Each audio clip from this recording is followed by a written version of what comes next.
Neste vídeo trataremos de como estimar os parâmetros de um modelo ARX. Portanto, eu vou utilizar a representação ARX que foi descrita pela primeira vez neste curso, nesse vídeo indicado. O modelo ARX, a sigla ARX, vem de Autoregressive with External ou Exogenous Input. Então, o ARX vem dessa representação. E neste vídeo, vimos que o modelo ARX pode ser escrito de forma compacta, como indicado aqui, em termos de polinômios A e B, polinômios no operador Q, que é um operador de avanço, e que normalmente representamos como QA-1, indicando o operador de atraso.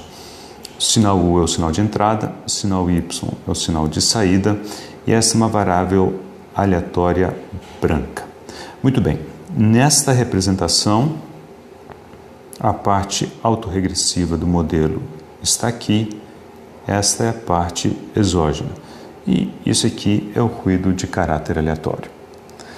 Muito bem, vamos montar um problema de mínimos quadrados utilizando um modelo ARX como equação de regressão.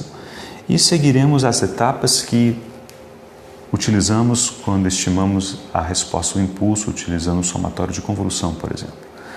Então, tomando o instante k igual a 3 como referência para ponto de partida, poderia ser qualquer outro, então escrevemos essa equação da seguinte maneira. Aliás, aqui eu estou supondo, como no exemplo desse vídeo indicado aqui, que o polinômio A de Q é 1 menos A1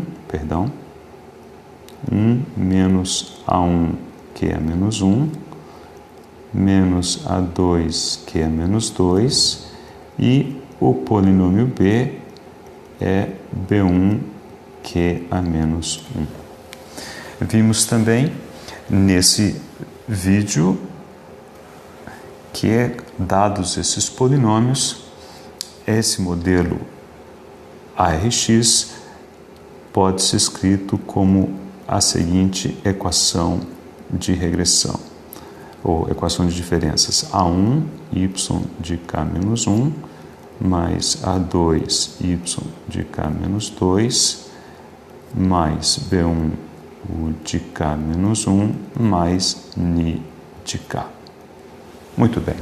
Então, tomando esta equação nesse formato, como equação de regressão a menos do ruído, então vou parar aqui, isso aqui será desprezado para fim da construção que eu vou fazer, até porque isso aqui eu não conheço, eu conheço sinais de entrada e saída somente. Nós vamos escrever algumas restrições, algumas equações. Então, como dizia, para k igual a 3, escrevo y de 3, A1, y de 3 menos 1, 2, mais A2, 3 menos 2, 1, mais B1, u de k menos 1, k é 3, u de 2. Pronto, a primeira equação está aqui.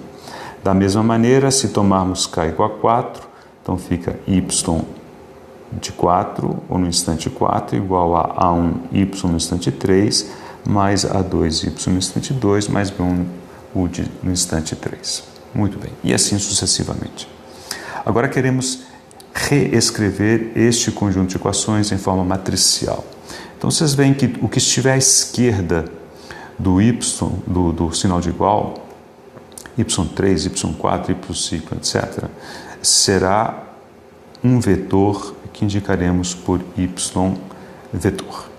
Okay?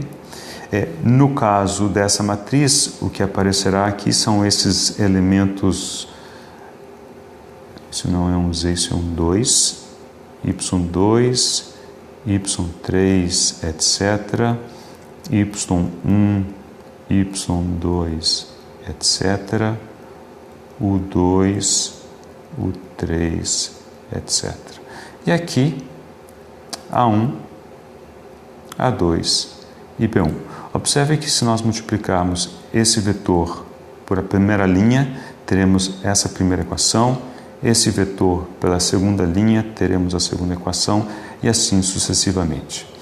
Muito bem, essa matriz, obviamente, ela em algum momento ela termina. É uma matriz não quadrada, ela cresce, cresce, cresce. Tipicamente, enquanto eu tiver dados, eu vou fazer ela crescer.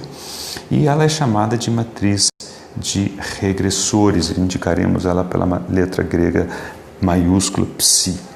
E os elementos a estimar, os parâmetros a estimar, estão agrupados nesse vetor aqui lá de fora, que chamamos tipicamente de θ. A razão pela qual podemos separar variáveis, que no caso aqui são medições, valores conhecidos, da parte desconhecida a estimar, a razão é que essa estrutura é linear nestes parâmetros, uma condição para aplicarmos o método de mínimos quadrados. Muito bem. Então, chamamos esses dados utilizados para construir essa matriz de regressores e este vetor de dados de estimação.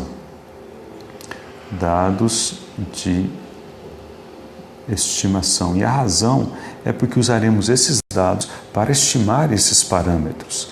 Quando formos falar de, por exemplo, validação de modelos, faremos distinção entre dados de estimação e dados de validação. Muito bem? Então, temos aqui essa expressão y igual a psi-θ. E como psi é uma matriz comprida, nós não podemos invertê-la, mas podemos utilizar a solução da pseudo-inversa que vimos que corresponde ao estimador de mínimos quadrados. Então, escrevemos assim, psi transposto psi inversa psi transposto y. Essa é a solução de mínimos quadrados para este caso. Então, nós vamos ainda explorar alguns conceitos antes de mostrar um exemplo. Voltamos a esse modelo. Agora, eu coloquei os valores estimados aqui, faltou o chapéu aqui, eu indico os valores estimados por chapéu. Isso significa que aquela expressão que eu havia deduzido na imagem anterior é A1 chapéu, A2 chapéu e B1 chapéu. Depois de fazer aquela conta, o resultado são 3 números que são os valores estimados. Coloco eles aqui e tenho um modelo computável. Eu consigo fazer contas agora. E agora nós vamos olhar para um tipo específico de conta. Okay? Tudo bem. Suponhamos que eu vá aos dados de estimação, ou aos dados, um conjunto de dados, não precisaria ser o de estimação, e colocasse um valor aqui, seu valor anterior aqui e o correspondente sinal de entrada aqui, e fizesse essa conta, o que ela fornece é uma estimativa desta medida no instante K. Só que, como para fazer essa conta eu não preciso de informação até o instante K, eu utilizo informações que vão no máximo até o instante K-1, eu digo ou represento da seguinte maneira: essa conta é o valor estimado de y no instante K, dada a informação disponível até o instante K-1. Isto é chamado de predição de um passo à frente. E a razão é que eu tomo informação até o instante K-1 e eu apenas dou um passo no tempo. E eu tenho a predição. Agora, em se tratando de dados reais com incertezas e etc., não é de se esperar que essa predição seja exatamente igual ao valor medido. Haverá um erro. Esse erro temos que indicá-lo aqui. Usamos a letra grega xi. E a letra grega xi, nesse contexto, é, portanto, o erro de predição de um passo à frente. Então, nós usaremos essa terminologia com grande frequência aí ao longo do curso. Muito bem, vamos voltar a transparência anterior, onde nós havíamos escrito que y é psi-θ, ok? E agora nós vemos o seguinte: se estimarmos θ, por exemplo, dessa maneira, e tomarmos a diferença psi-θ chapéu, que é basicamente o que fizemos aqui, não é? Então, o y medido, o psi-θ é essa parte, que é a predição de um passo à frente.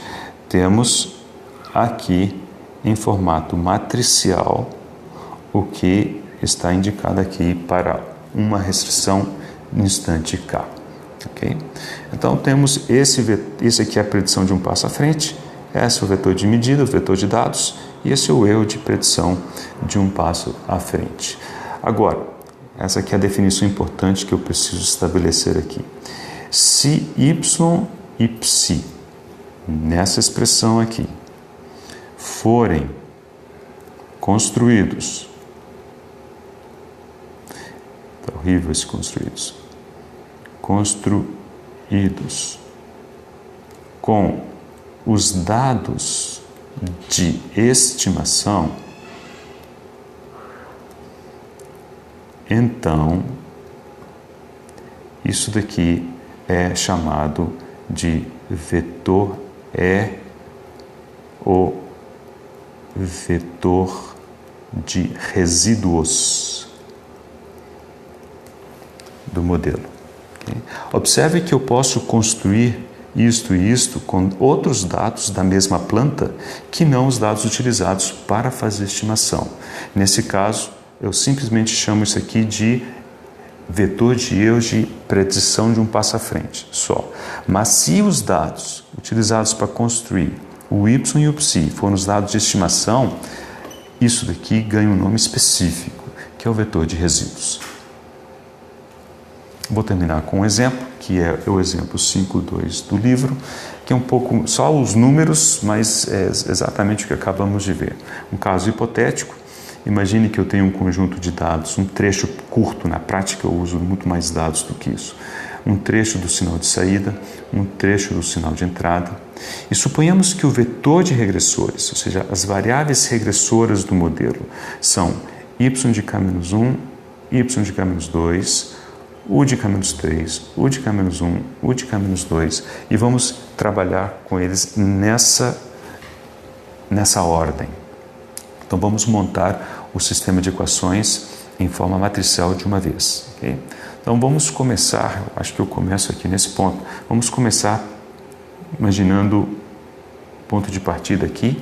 Portanto, esses elementos aqui são correspondentes ao instante K, estes K-1, estes K-2, estes K-3. Então veja, nós vamos escrever aqui y de K, esse número aqui, é igual a θ1 é o seu parâmetro, y de k-1. Então, K é essa coluna, k-1 é essa coluna, pego esse valor, coloco aqui.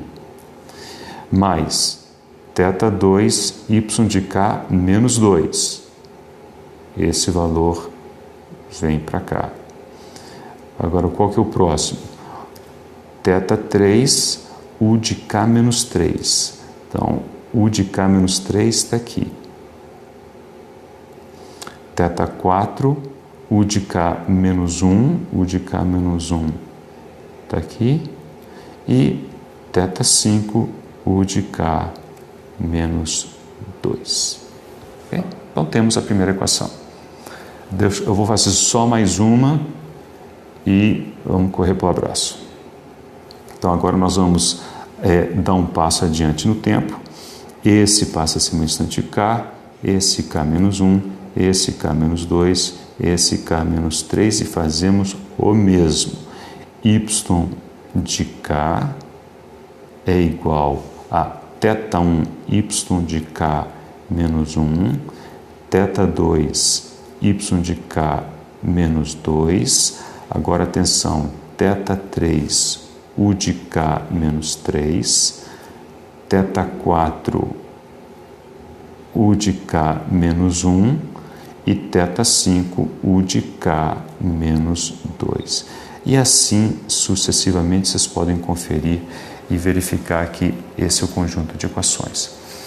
Isso é o que chamamos do vetor y, essa é a matriz de regressores π, este é o vetor θ. E essa solução é ψ transposto ψ inversa ψ transposto y, que é a solução de mínimos quadrados. Nesse caso em particular, porque são tão poucos dados para caber na transparência, não tem nenhum significado estatístico significativo, né? Na prática, essa matriz ψ, ela realmente cresce, ela tipicamente tem centenas de elementos. Mas a maneira de construir o problema é esta e a solução é esta.